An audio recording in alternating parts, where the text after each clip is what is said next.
Hanya kurang lebih hanya 40% orang yang tahu apa yang dilakukan oleh MK itu. Hanya 40% dari masyarakat. Jadi mayoritasnya orang tidak tahu apa yang dilakukan oleh MK. Keputusan apa yang dibuat oleh MK, masyarakat tidak tahu. Kecuali negara. Karena negara punya resources untuk melakukan semua itu. Oleh karena itu seperti saya tadi katakan Bung Hersu, tanggal 14 kita hanya menyaksikan akumulasi dari kecurangan-kecurangan yang dilakukan secara sistematik tadi. Harapan saya adalah harus dilakukan proses pemakzulan terhadap Pak Jokowi. Jadi kalau tidak dimakzulkan ini... Itu satu cara yang ini. Kalau Anda berharap pada KPU, pada Bawaslu, pada pengawas, siapapun, aparatur negara supaya netral dan seterusnya secara normatif ngomong gitu nggak didengar.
Oke, terima kasih Bung Hersu, udah lama gak ketemu ya.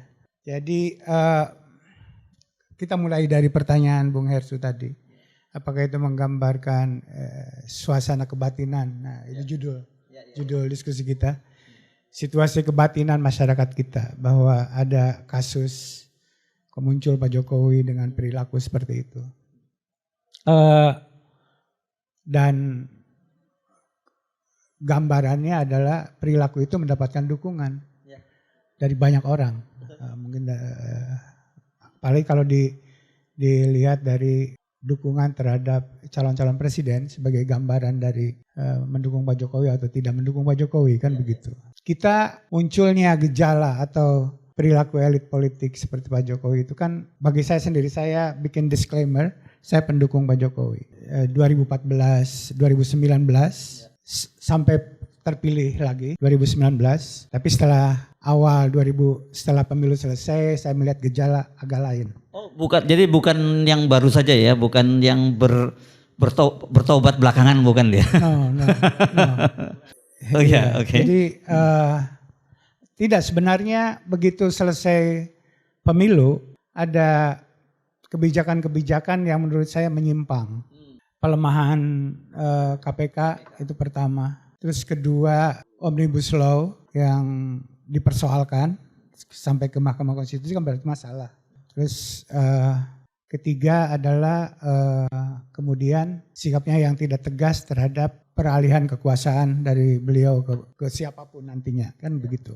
Sikapnya tidak jelas. Nah, jadi begitu selesai pemilu 2019 sudah muncul gejala itu. Jadi saya memang ikut mendukung untuk terpilih kembali, tapi kemudian saya harus bersikap terhadap perilaku yang berubah tersebut, dan harus, karena pilihan terhadap Pak Jokowi juga didasarkan pada pertimbangan Prabowo tidak lebih baik dari Jokowi, kira-kira begitulah pertimbangannya. Bukannya Pak Jokowi hebat, bukan. Dalam situasi darurat. The best among the worst itu. The best among the worst, the lesser evil, kira-kira begitu. Jadi kita memilih bukan karena itu yang terbaik. Oleh karena itu, ya itu satu cara. Satu cara kita memilih pemimpin kita adalah hindari kerusakan. Kalau yang kita menciptakan kebaikan itu mungkin terlalu abstrak, susah juga suruh merumuskan. Yang lebih baik itu seperti apa? Kalau melihat kerusakan kan nyata, gitu ya. Kalau kerusakan itu nyata, lebih mudah. Oleh karena itu, pilihlah pemimpin yang belum menciptakan kerusakan, kira-kira begitu. Nah, jadi milih Pak Jokowi bukan karena dia hebat gitu ya, karena mudorotnya paling mudorotnya kecil. Setidak-tidaknya waktu itu nggak kelihatan. Nah, jadi itu jelas dari awal menurut saya. Tapi karena dasarnya adalah mendukung itu bukan soal menang dan kalah, tapi soal pantas dan tidak pantas, soal benar dan tidak benar. Karena saya bukan politisi, Bung Hersu gitu ya. Karena itu kalau ada orang yang mengatakan, buat apa memilih orang yang akan kalah? Itu cara berpikir yang sangat-sangat salah gitu ya. Karena apa? Karena kita udah menganut sistem demokrasi, siapapun yang menang itu harus ada yang kalah. Dan yang kalah harus siap untuk mengontrol orang yang menang tersebut. Oleh karena itu katakanlah saya mendukung orang yang kalah dalam pilpres ini, saya tidak merasa rugi. Sejak saya mencoblos atau sejak saya mendukung orang itu, berarti saya sudah siap sebagai rakyat biasa untuk menjadi oposisi di tingkat masyarakat. Kira-kira begitu terhadap pemerintah. Dan demokrasi membutuhkan itu. Kelemahan demokrasi kita justru itunya tidak ada. Aspek kontrol terhadap penguasa. Bung Hersu, kalau kita bicara tentang suasana kebatinan ya, suasana kebatinan masyarakat kita, tentang apa? Tentu saja tentang banyak aspek kehidupan bangsa gitu ya. Tapi secara spesifik Anda menyebut tadi, kok bisa? Kita mulailah dari kasus Mahkamah Konstitusi ya. Itu kan yang paling mencolok. Betul. Tidak ada etik di situ, sama sekali tidak menghargai konstitusi kita, undang-undang kita. Harusnya Pak Jokowi at least mencegah anaknya masuk ke wilayah yang menurut MK itu melanggar etik. Harusnya untuk menjaga fondasi dan kekokohan kita bernegara. Bilang sama Gibran jangan masuk itu. Itu aturan baru yang dibuatnya itu menyalahi prosedur. Dan kita menghargai negara ini kalau saya Jokowi gitu ya. Saya akan mengatakan begitu sama Gibran. Tapi kenyataannya tidak, ya kan? Bahkan kita berpikir, jangan-jangan ini memang inginnya Pak Jokowi, kan begitu. Bukan jangan-jangan, kelihatannya kalau sekarang kita boleh bilang pasti itu. Ya. Well, saya ilmuwan. Jadi kalau belum ada yang keras gitu ya. Tapi kan dia tidak bisa membantah juga. Faktanya dia tidak mencegah kan, gitu loh. Faktanya dia tidak mencegah, itu pasti. Dia tidak mencegah Gibran. Dia bahkan mendoakan kan begitu. Jadi itu kenapa itu terjadi? Nah, di sini tadi diceritakan masalah budaya, masalah struktur, Bung Hersu. Kalau kita bicara suasana kebatinan, saya ini ilmuwan politik behavioral, itu mempelajarinya ya dari bagaimana sikap dan perilaku masyarakat. Dan itu walaupun dengan segala kelemahannya, yang sangat membantu untuk itu adalah survei nasional, gitu ya. Sejak awal saya pulang dulu ke Indonesia, saya perkenalkan ya untuk membaca masyarakat adalah lewat survei opini publik nasional. Itu juga berlaku untuk kita membaca suasana kebatinan masyarakat terhadap keputusan Mahkamah Konstitusi misalnya ya. Saya ingin cerita sedikit di sini bahwa orang seperti kita yang relatif kritis gitu ya, ingin objektif bukan kritis melihat kenyataan, itu kan karena kita relatif well informed citizen gitu loh. Warga negara yang punya informasi yang cukup baik. Sementara kita kalau saja masyarakat kita umumnya adalah well informed citizen, kejadian itu tidak akan terjadi. Harusnya udah selesai lah itu ya. Sudah selesai, nggak akan terjadi. Dan itu bunuh diri bagi Pak Jokowi atau penguasa siapapun yang melakukan tindakan seperti itu. Tapi ini kok jadi selamat gitu ya. Kenapa? Karena pertanyaannya adalah lewat survei nasional yang saya lakukan udah 2-3 kali sejak kasus MK itu muncul, saya monitor di masyarakat adalah hanya kurang lebih 40% orang yang tahu apa yang dilakukan oleh MK itu. Hanya 40% dari masyarakat. Jadi mayoritasnya orang tidak tahu apa yang dilakukan oleh MK, keputusan apa yang dibuat oleh MK, masyarakat tidak tahu. Situasi seperti itulah gitu loh. Sorry, saya mundur sedikit. Tapi dari 40% itu berapa yang kemudian sikapnya korek gitu? Umumnya korek. Umumnya korek? Umumnya korek. Oke. Tercerminlah di dalam suara pilihan-pilihan terhadap calon presiden ini. Misalnya saya bacakan ya sedikit. Orang yang ngikuti itu 2 kali survei, 40 dan 39 Bung Hersu ya. Yang tahu. 40 dan 39. Ya 40 dan 39, kurang lebih sama lah. 40 lah saya sebut. Orang yang mengikuti dan tahu keputusan yang dibuat oleh Mahkamah Konstitusi yang meloloskan permohonan gitu ya. Hanya 40%. Nah kemudian dari yang 40% tersebut kita dalami apakah dari yang tahu, dari yang 40%, apakah tahu siapa yang mengajukan itu? Apakah tahu yang mengajukan itu adalah orang pengagum Gibran?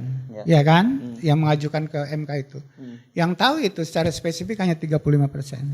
35%. 35% dari 40. 30% dari 50 ya.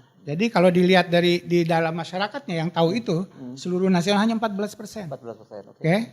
Kemudian apakah keputusan yang dibuat itu dipengaruhi oleh Pak Jokowi? Dari yang 40% tadi tahu. Iya. Yang mengatakan ya dipengaruhi 46%. Jadi tidak juga sekitar nggak sampai 20% juga ya dari total. 18%. 18% ya. Di tingkat populasi. Ya. Ya. Hanya 18%. Nah kemudian apakah menurut Anda telah menyalahgunakan kekuasaan? Umumnya dari yang sedikit tadi, yang 18%, 72% mengatakan iya. Dari 18%. Jadi 18%. Bukan dari 40% tadi. Bukan ya? dari 40%. You know, 74%, 72%. Oke, artinya apa? Artinya masyarakat yang tahu. Jadi syarat minimalnya adalah masyarakat aware dengan kebijakan-kebijakan dibuat oleh pejabat publik kita, termasuk oleh MK. Oke? Ini karena masyarakat tidak tahu dan tidak mengikuti, maka keadaannya jadi begini. Oleh karena itu kalau Bung Hersu kampanye besar-besaran untuk mengasih tahu masyarakat bahwa keputusan oleh MK sudah dibuat seperti ini. Oke, itu satu. Kecenderungannya orang yang tahu itu akan negatif sikapnya. Jadi sebenarnya value-nya masih bagus dong ya? Bagus. Masalahnya well informed person-nya itu sedikit.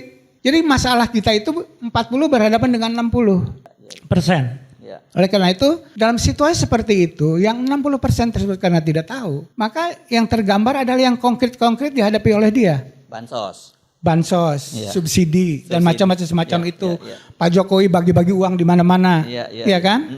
Itu yang gampang. Apalagi misalnya Pak Jokowi punya target bansos beras misalnya ya, untuk keluarga sekitar 20 juta keluarga. Kalau satu keluarga itu ada 3 pemilih, rata-rata berarti 60 juta. 60 juta. Itu angka yang besar. Pak Jokowi punya uang itu. Uang kita, uang rakyat, uang saya bayar pajak gitu ya. Iya. Jadi Menguasai dong, bukan punya. bukan punya, jadi Dia menguasai uang itu. maksud saya ya itu. Jadi Pak Jokowi punya resources untuk semua itu. Dan Anda kalau berhadapan dengan Pak Jokowi artinya berhadapan dengan negara. Karena itu resource punya negara, punya kita sendiri sebenarnya. Nah, jadi itu sumbernya. Bung Hersu ya. Jadi kalau kita melihat kenapa situasinya begini, Anda ceritakan tadi ada orang yang bunuh diri, orang yang macam-macam semacam itu gitu ya. Memang kita melihat kalau tanya lagi kepada masyarakat adalah bahwa bagaimana melihat ekonomi. Saya punya potret 5 tahun ya. Waktu pemilu 2019 dibandingkan sekarang. 5 tahun potret kayak gitu. Tidak ada perbaikan. Ya kan? Utang luar negeri makin banyak. Gini indeks juga meningkat gitu kan. Artinya ketimpangan makin besar. Jumlah orang miskin juga membanyak dan seterusnya seperti itu.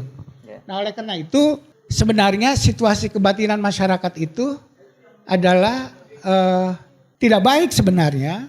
Artinya masyarakat cukup susah dengan situasi ini, tapi kemudian tidak dimanifestasikan dalam tindakan politik. Tindakan politik itu misalnya mendukung. Harusnya dalam situasi seperti ini nggak akan milih orang yang didukung oleh Pak Jokowi. Kalau nggak milih Anies atau milih Ganjar, 2 di antara itu. Mungkin kalau mau bikin kontras banget, mungkin milih Anies. Kalau mau bikin kontras banget, karena yang paling kontras terhadap keadaan sekarang adalah Anies. Gitu. Tapi kenyataannya kok tidak? Karena tadi ada silent 60% yang itu dipupuk dengan subsidi besar-besaran oleh pemerintah. Dari beras sampai pupuk. Apapun itu dilakukan gitu ya. Dan itu adalah negara. Dan Pak Jokowi punya resources, punya jaringan. Dan tidak, menurut saya cukup terang-terangan, tidak netral dalam pemilu ini. Ini menarik. Kita udah punya pemilu sejak 1999. Pak Habibie presidennya waktu itu. Dan dia saya kira secara politis punya kepentingan kalau jadi presiden lagi. Oke? Oleh karena itu punya kepentingan Golkar harus menang pada 99 kan? Logis kan? Lihat digitalnya, rekam digital Pak Habibie waktu itu. Tidak ada sesuatu yang aneh. Dan dia sangat sukses mengantarkan kita memasuki masa reformasi. Oke? Siapapun di dunia mengakui kehebatan Pak Habibie sumbangan terhadap kita. Udah Pak Habibie. Kemudian kalau Pak Gus Dur tidak bisa kita minta pertanggungjawaban karena berhenti di tengah jalan. Sekarang minta pertanggungjawaban pada Ibu Mega. Ya? Zaman Ibu Mega juga sama. Bagus. Tidak ada rekam jejak digital Ibu Mega cawe-cawe. Padahal dia penguasa waktu itu, presiden. You know? Dia dikalahkan oleh SBY. Oke? penantangnya. Kemudian SBY 2004 masuk 2009 juga tidak ada rekam jejaknya seperti Pak Jokowi sekarang ini. Dia relatif menjelang 2014 saya sangat tahu. Saya punya mungkin dianggap beruntung atau enggak gitu ya, bisa komunikasi secara langsung. Zamannya Pak Gatot masih aktif di tentara waktu itu di Kasad, mendengarkan gitu loh. Bagaimana sikap Pak SBY waktu itu tentang pemilu. Dia sangat ingin mengantarkan transisi dari dia itu dengan damai dan dengan baik. Pemilu tentu saja tidak sempurna, banyak kekurangan di sana sini, tapi dibanding sekarang jauh lebih baik. Dan bagaimana misalnya Pak SBY menyambut Pak Jokowi di istana, mengantarkannya pulang dan seterusnya, itu kan tata krama yang baru yang dibangun oleh Pak SBY. Nah, demikian juga Pak Jokowi 2019. Mungkin di sana sini ada kekurangan, tapi relatif negara itu relatif netral terhadap politik partisan. Pak Gatot menjabat waktu itu sebagai panglima, ya kan. Jadi saya melihat bahwa ini gejala yang betul-betul baru, unpredictable. Penyimpangan-penyimpangan yang dilakukan oleh Pak Jokowi ini. Jadi kita punya presiden, pemilu kita bisa dijalankan dengan baik. Negara netral, aparatur negara netral, tidak berpihak, tentu saja punya hak masing-masing Pak Ibu Mega, Pak SBY, Pak Jokowi punya keinginan terhadap calon tertentu, wajar saja. Tapi tidak boleh dikatakan secara terbuka, apalagi mobilisasi, apalagi kampanye, apalagi bagi-bagi uang di lapangan dan seterusnya kalau dilakukan oleh seorang presiden. Nah itu, jadi menurut saya ini luar biasa gitu ya, udah luar biasa. Hampir semua segmen negara dari KPU, saya anggap KPU kan lembaga negara gitu ya. Bawaslu juga lembaga negara, Mahkamah Konstitusi lembaga negara, semua lembaga negara. TNI pun menurut hipotesis saya adalah juga sudah digunakan dan sudah disimpangkan gitu. Udah disalahgunakan gitu oleh kekuasaan. Polisi juga demikian. Pemda menurut saya apalagi itu semuanya sekarang hampir semuanya diangkat oleh Presiden dan Menteri Dalam Negeri gitu ya. Tentu saja di bawah kontrol dia semuanya.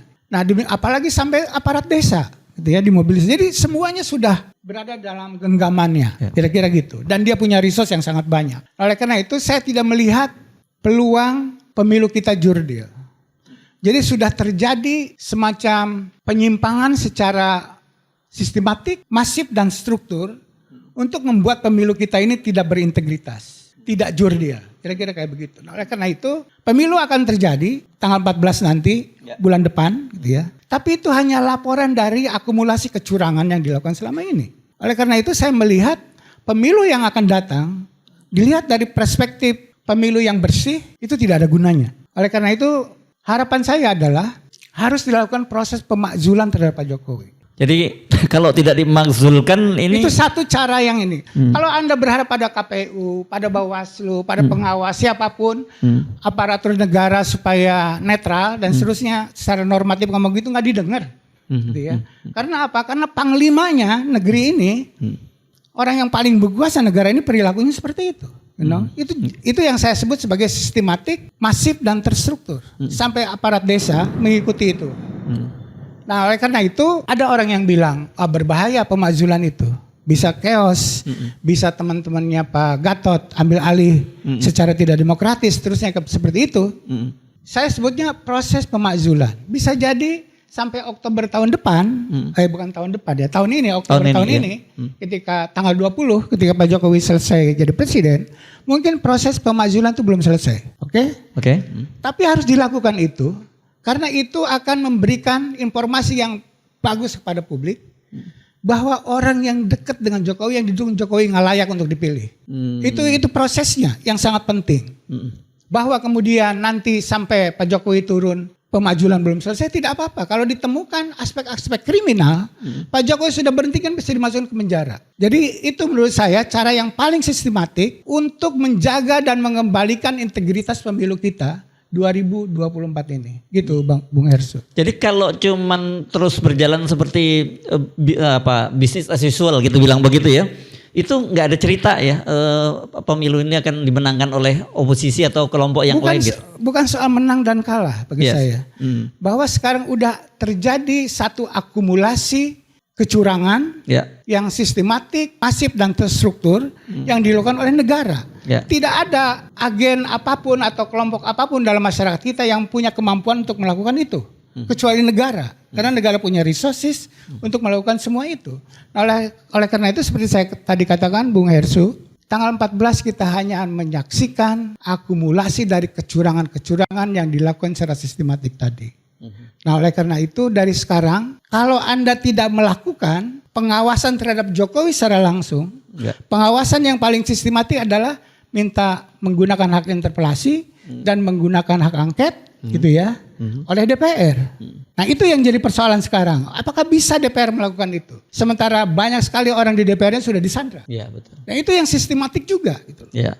Tapi kita harus suarakan itu. Siapa tahu ada di sana. Ya. Di antara orang-orang yang gila di DPR itu masih ada yang waras gitu ya. Ya. Kita butuh 30% gitu ya untuk mendapatkan dukungan bagi proses, saya sebut lagi proses impeachment terhadap Jokowi. Itulah cara kita mengawasi dan mengamankan integritas pemilu yang akan kita lakukan 2024 ini, Bung Hersu.